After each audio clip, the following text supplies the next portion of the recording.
یہ بتائیے کہ کیا ہم نبی کریم سرور دو عالم صلی اللہ علیہ وسلم کی محبت کی خاطر اتنا بھی نہیں کر سکتے کہ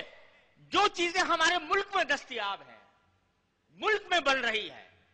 ان کو استعمال کر کے ان کو دھکا دے دیں، ان مصنوعات کو دھکا دے دیں جو ان گستاخ ممالک نے بنائی ہے؟ اگر یہ بھی نہیں کر سکتے تو بھائی پھر نبی کریم سرور دو عالم صلی اللہ علیہ وسلم کے اس ارشاد کی وعید ذہن میں رکھیے کہ تم میں سے کوئی مومن نہیں ہو سکتا جب تک کہ میں اس کو محبوب نہ ہو جاؤں، اپنی جان سے، اپنے مال سے، اپنی اولاد سے زیادہ محبوب نہ ہو جاؤں۔ اگر ہم یہ نہیں کر سکتے تو محض نعرے لگا لینے سے جناب محمد رسول اللہ صلی اللہ علیہ وسلم کی محبت کا حق ادا نہیں ہو سکتا۔ ہر مسلمان یہ طے کر کے اٹھے اور پھر اس تحریک کو آگے بڑھایا جائے کہ ان کا معاشی بائیکاٹ کیا جائے گا۔ اس کے لیے میں گزارش کروں گا اپنے تاجر برادری کے رہنماؤں سے کہ اس کو اپنا سب سے اہم نصب العین قرار دے کر فوری طور سے ایک ایسی جماعت کی تشکیل کی جائے کہ جو ان مصنوعات کا بائیکاٹ کرے، اور پھر اس کو صرف اپنے ملک کی حد تک نہ رکھا جائے، آگے بڑھایا جائے۔ اور انشاءاللہ اللہ تبارک و تعالیٰ کی رحمت سے امید ہے کہ اگر ہم اس چیز کو لے کر آگے بڑھتے ہیں تو ان لوگوں کو دن میں تارے نظر آ جائیں گے، اور پھر ان کے سارے دلائل کہ یہ آزادی اظہار رائے کے خلاف ہے وہ سب ختم ہو جائیں گے۔ ان کی آزادی اظہار رائے کا حال تو یہ ہے کہ یہودیوں کو اتنا تحفظ دیا ہوا ہے کہ اگر ان کی ہولوکاسٹ کے بارے میں کوئی شک پھیلانا چاہے، یہ بات کہ ہٹلر نے ان کے اوپر ظلم ڈھائے تھے اور جرمنی میں ان کے اوپر فلاں مظالم ہوئے تھے، یہ ایک تاریخی حقیقت ہے۔ اس تاریخی حقیقت کو اگر کوئی شخص ریسرچ کے ذریعے بھی اس کی تحقیق کرنا چاہے کہ کتنی بات سچی ہے کتنی بات غلط ہے، وہ جرم ہے ان قوانین ان کے لوگوں کے قوانین کے اندر۔ کیوں؟ اس لیے کہ یہودی تو معصوم ہے، یہودی تو سارا ہر قسم کا تحفظ حاصل ہے۔ وہ اگر دہشت گردی کرے تو معاف، وہ اگر ایٹم بم اور میزائل بنائے تو معاف، وہ اگر فلسطینیوں کے بچوں اور عورتوں کو قتل کرے تو معاف، وہ اگر فلسطینیوں کو گھر سے اجاڑے تو معاف، وہ اگر اپنی مظلومیت کا جھوٹا ڈھنڈورا پیٹے تو معاف۔ اس کے کوئی جرم نہیں ہے۔ اگر جرم ہے تو صرف اسلام کا ہے، صرف مسلمانوں کا ہے کہ اگر وہ اپنے دفاع میں بھی ہتھیار اٹھاتے ہیں تو دہشت گرد ہیں، ٹیررسٹ ہیں۔ اگر وہ اپنی آزادی کے لیے بھی لڑائی لڑتے ہیں تو ان کو ٹیررسٹ کہا جاتا ہے، ان کو دہشت گرد کہا جاتا ہے۔ یہ تو ان قوموں کا انصاف ہے، یہ ان قوموں کی دو عملی ہے جو ہمارے سامنے آ رہی ہے۔ تو میرے بھائیوں اور بہنوں، ہمیں آج یہ عزم لے کر اٹھنا چاہیے کہ ہم ان ممالک کی مصنوعات کا مکمل بائیکاٹ کریں گے، اور انشاءاللہ اللہ تبارک و تعالیٰ نے اس کو کامیاب بنایا تو ان کو سب پتہ چل جائے گا کہ حضور اقدس صلی اللہ علیہ وسلم کی شان میں گستاخی کا کیا نتیجہ ہوتا ہے۔ یہ دوسرے اقدامات تھے جو میں نے عرض کیا معاشی سطح پر ہمیں اٹھانے چاہیے۔ تیسرا ایک پہلو اور بھی، وہ ہے تبلیغی اور دعوتی۔ ان کارٹونوں اور ان فلموں سے حضور سرور دو عالم صلی اللہ علیہ وسلم کی شان میں یا قرآن کریم کی شان میں حبہ برابر کمی نہیں آتی۔ اگر کوئی شخص اس کے ذریعے متون ہوتا ہے تو وہ خود ان کارٹونوں کا بنانے والا اور اس فلم کا بنانے والا ہے، اس کے ملعون ہونے کی شہادت رقم ہو جاتی۔ لیکن ایک بات ضرور ہے کہ مغربی دنیا، اس میں سب لوگ ایک جیسے نہیں ہیں۔ مغربی دنیا میں ایک بہت بڑی تعداد ایسے انسانوں کی ہے جن کو سیاست سے کوئی تعلق نہیں،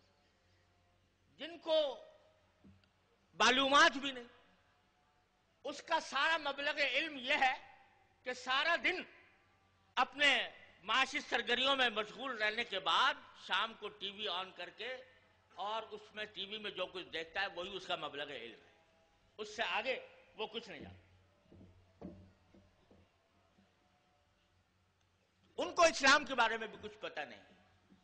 انہوں نے کبھی پڑھا بھی نہیں، انہوں نے کبھی دیکھا بھی نہیں، انہوں نے کبھی مسلمانوں کو برتا بھی نہیں. تو چونکہ آج کی دنیا میں تعلیم اور تبلیغ کا سب سے زیادہ وسیع ذریعہ میڈیا ہے، اور اس میڈیا کے اوپر جب اس قسم کے خاکے شائع کیے جاتے ہیں اور اس قسم کی فلم دکھائی جاتی ہے، جیسے یہ فتنہ نامی فلم، جو نام بھی اس نے بالکل سچا رکھا ہے، فتنہ، تو اس فتنہ نامی فلم کو اس میں دکھایا یہ گیا ہے کہ قرآن جو ہے بس مار دھاڑ کا کہنا کا قائل ہے، اور وہ انسان کی حرمت کو پامال کرتا ہے، والعیاذ باللہ العلی العظیم، اور عورتوں کو، بچوں کو، اور ہر قسم کے انسانوں کو وہ ختم کرنا چاہتا ہے، وغیرہ وغیرہ. تو یہ جب خیالات ایسے سیدھے سادے ناواقف لوگوں کے سامنے پہنچتے ہیں تو اس کا امکان ہے کہ شاید ان کے دلوں میں اسلام کی طرف، اسلام کے بارے میں کوئی غلط تاثر قائم ہو، اور اس کی وجہ سے اگر کوئی اسلام کی دعوت دی جائے تو اس کے راستے میں کوئی رکاوٹ پیدا ہو. اس کام کے لیے اس سطح پر، تبلیغی سطح پر، ہمیں بھی جد و جہد کرنے کی ضرورت ہے. اور وہ یہ کہ ہم تبلیغی سطح پر تحریر کے ذریعے، تقریر کے ذریعے، تبلیغی وفود کے ذریعے ان لوگوں کو جو بیچارے ناواقف ہیں، جن کو پتہ نہیں، ان کو اسلام کی حقیقت سے آگاہ کریں، اور جو غلط پروپیگنڈا اسلام اور مسلمانوں کے خلاف کیا جا رہا ہے اس کا تبلیغی سطح پر اور علمی سطح پر بھی جواب دیا جائے. اس کے لیے مناسب تحریریں ہوں، اس کے لیے مناسب بیانات ہوں، اور وہ ان لوگوں کو اس باب وسیع پیمانے پر اس کی تشہیر کی جائے کہ جو الزامات اسلام پر یا پیغمبر اسلام پر صلی اللہ علیہ وسلم یا قرآن کریم کے اوپر عائد کیے جا رہے ہیں وہ کتنے بیہودہ ہیں اور کتنے غلط ہیں، اور حقیقت حال کیا ہے، اس پر بھی کام کرنے کی ضرورت ہے. اور سچی بات یہ ہے کہ ہم سب اس احساس جرم کا اعتراف کرتے ہیں کہ آج کی دنیا میں